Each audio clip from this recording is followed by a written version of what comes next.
వాణిజ్య పంటల సాగుకు ప్రభుత్వం అనేక చర్యలు చేపడుతుంది. సాంప్రదాయ వరికి భిన్నంగా అధిక ఆదాయాన్నిచ్చే ఫామ్ ఆయిల్ వంటి పంటల సాగు వైపు రైతులను మళ్లిస్తున్నారు. ఇప్పటికే పలు జిల్లాలో రైతులు ఫామ్ ఆయిల్ సాగు చేస్తూ లాభాలు గడిస్తున్నారు. సర్కారు కూడా ఫామ్ ఆయిల్ కు మద్దతు ధర ఇచ్చేందుకు రెడీ అవుతోంది.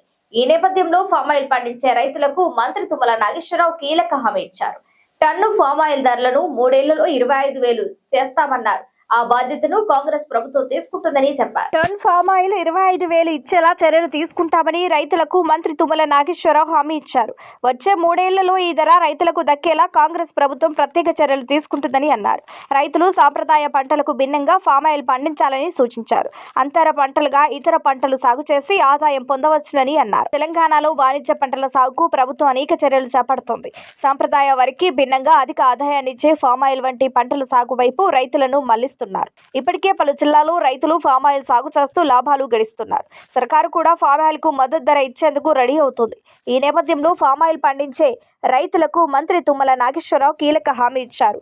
టన్ ఫామ్ ఆయిల్ ధరను 3 ఏళ్లలో 25,000 చెల్లిస్తామన్నారు.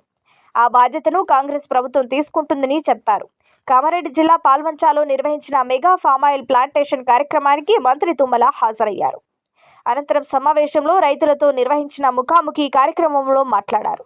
రైతులు ఇతర పంటలు సాగు చేస్తే అకాల వర్షాలు, వరదలు, వడగాన్లు, తెగుళ్లను తట్టుకోలేవని అన్నారు. వాటికి దిగుబడి వచ్చినా ధర ఉండదని చెప్పారు. ఫామ్ ఆయిల్ కు పంట సాగుకు మాత్రం ఆ సమస్య రాదని అన్నారు.